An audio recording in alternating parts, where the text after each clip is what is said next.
संभल में इस कड़ी में से प्रशासन ने पृथ्वीराज चौहान के समकालीन माने जाने वाले गुरु अमर की समाधि की खोज निकाला है। एएसआई संरक्षित इस स्थल को भी प्रशासन संरक्षित करेगा। 1920 में से एएसआई संरक्षित इस ऐतिहासिक स्थल के पास से प्रशासन ने ब्रिटिश संभल को तीर्थ नगरी के साथ ही ऐतिहासिक नगरी के तौर पर भी जाना जाता है। यह सतयुग कालीन तीर्थ स्थल है जो वहीं ऐतिहासिक स्थल भी है। संभल जिला प्रशासन विलुप्त होने की कगार पर पहुंचे यहाँ की सभी तीर्थ स्थलों और ऐतिहासिक धरोहरों को संरक्षित करने की दिशा में काम कर रहा है। यहाँ प्रशासन अवैध कब्जा पर पाट दिए गए कुएं और कूपों की खुदाई कर रहा है। वहीं एएसआई संरक्षित स्थलों को भी संरक्षित करने का काम कर रहा है। इसी कड़ी में प्रशासन ने पृथ्वीराज चौहान के समकालीन माने जाने वाले गुरु अमर सिंह की समाधि को भी खोज निकाला है। अमरपति खेड़ा का किया निरीक्षण। बीते बुधवार को भारतीय पुरातत्व विभाग की टीम संभल तहसील क्षेत्र के गांव अलीपुर पहुंचकर जहां टीम ने यहां के अमरपति खेड़ा का निरीक्षण किया था। यह स्थल 1920 से भारतीय पुरातत्व विभाग के संरक्षण में है। एएसआई की टीम के गांव पहुंचने पर ग्रामीण इकट्ठा हो गए थे और उन्होंने एएसआई की टीम को बताया कि यहां समय समय पर उन्हें प्राचीन सिक्के मिलते रहते हैं। हालांकि ग्रामीणों ने टीम को सिक्के नहीं दिए। इसके बाद गुरुवार को सदर एसडीएम डॉक्टर वंदना मिश्रा यहां पहुंची थी। एसडीएम ने यहां एएसआई संरक्षित इस क्षेत्र का निरीक्षण किया। इस बीच यहाँ मौजूद ग्रामीणों ने एसडीएम के सामने दावा करते हुए बताया कि यहाँ उन्हें कई प्राचीन सिक्के और घड़ा मिला है, जिससे पर एसडीएम ने इन सिक्कों को और घड़ों को अपने कब्जे में ले लिया। अमरपति खेड़ा में मिली ये चीजें। इस मामले में एसडीएम डॉक्टर वंदना ने बताया कि वहां पर कल एएसआई की टीम गई थी और उस स्थल पर उन्होंने अमरपति खेड़ा के नाम से चिन्हित किया। अमरपति खेड़ा पूर्व से सन 1920 से एएसआई संरक्षित स्थल रहा है। इसी सिलसिले में उन्होंने वहां विजिट किया तथा वहां पुराने सिक्के मिले और वहां पर लोगों ने बताया कि यहाँ पुरानी समाधियां रही हैं जो एएसआई के रिकॉर्ड में है। वहां पर गुरु अमर की समाधि थी जब उसको संरक्षित किया गया था और गुरु अमर पृथ्वीराज चौहान के समकालीन माने जाते हैं। मिले हुए सिक्के 300-400 साल पुराने हैं।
समाधि पर आए हैं, क्या क्या आज मिला है? एक बड़ा घड़ा सा भी मिला है, क्या संबंध में हो रहा है? अलीपुर बुजुर्ग में अमरपति खेड़ा नामक एक स्थान है जो एएसआई प्रोटेक्टेड मॉन्यूमेंट में 1920 से 1920 से शामिल रहा है।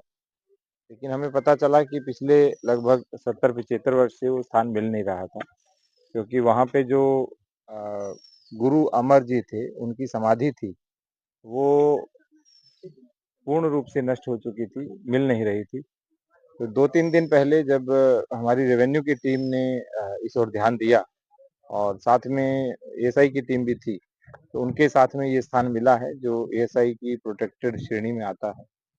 वर्तमान में वहाँ लगभग 2 बीघा के आसपास जमीन है और वो पड़ोस में सोत नदी बहती है, उससे लगभग 20-25 फीट की ऊंचाई पर है, जो ये प्रमाणित भी करता है कि ये बहुत प्राचीनतम स्थान रहा है। तो अब हमारे यहाँ जो एएसआई प्रोटेक्टेड मॉन्यूमेंट है वो 8 से बढ़कर 9 हो गए हैं।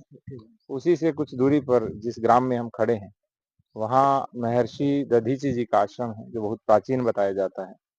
जैसे गुरु अमर जी थे वो पृथ्वीराज चौहान के कंटेम्परेरी थे, 12th सेंचुरी के थे। तो हम प्रयास कर रहे हैं कि जितने भी हमारे रेवेन्यू के मैप के अंदर जो जो साइट्स हैं, जो जो चीज़ें हैं, वो हमारे टूरिज्म के मैप पर आए, हमारे तीर्थाटन के मैप पर आए, एक अच्छा स्थान बने पर्यटन का और यहाँ की अर्थव्यवस्था का एक मजबूत आधार पर्यटन बने।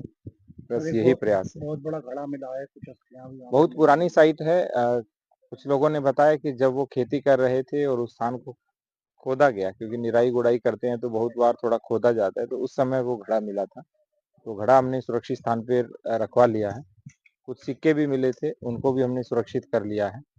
और भविष्य में हम चाहेंगे कि यहाँ पे जो पर्यटन से संबंधित या आगे जो भी हम विशेष रूप से इसके पुनरुद्धार के लिए, रिजुविनेशन के लिए कर पाएँ, वो करेंगे। सर, लोगों ने बताया वहाँ पर अस्थियां भी मिली हैं और कोड़ियां भी मिली हैं लोगों को वहाँ। वहाँ बहुत सारी जो हमारे साधु संत होते थे, वो कई बार खड़े-खड़े या कई बार पड़े हुए दफनाए जाते थे। तो जो गुरु अमर हैं, उनके बारे में भी कहा गया था कि इन्होंने खड़े-खड़े समाधि ली थी। तो पुरानी जो है वो ऐसा प्रतीत होता है कि सैकड़ों वर्ष पुरानी वो हड्डियाँ हैं। तो अभी हम उनके बारे में कुछ कह नहीं पाएँगे, क्योंकि ये तो विशेषज्ञ ही बताएँगे। लेकिन एक व्यक्ति लेके आए थे, उन्होंने कहा था कि ये हड्डियाँ हैं, तो वो भी हमने अलग से रखवा ली है। ठीक है सर, सब ये सारी चीजें इकट्ठी करके एक जांच के लिए भेजा जाएगा। 2 काम करेंगे, एक तो इनका टाइम डिसाइड हो जाए और दूसरा हम संभल कस्बे में एक म्यूज़ियम भी बना रहे हैं, छोटा-सा म्यूज़ियम बनेगा। क्योंकि चंदौसी में एक म्यूज़ियम है, उन्होंने भी बोला है कि हम यदि सरकार का कोई म्यूज़ियम बने तो उसे डोनेट करेंगे। अभी तो हम तहसील स्तर का बना रहे हैं और भविष्य में प्रयास करेंगे कि जो म्यूज़ियम है उसमें यहाँ से मिली हुई सभी चीज़ें एक साथ संग्रहित हों और वो पर्यटकों का भी आकर्षण का प्रमुख केंद्र बने।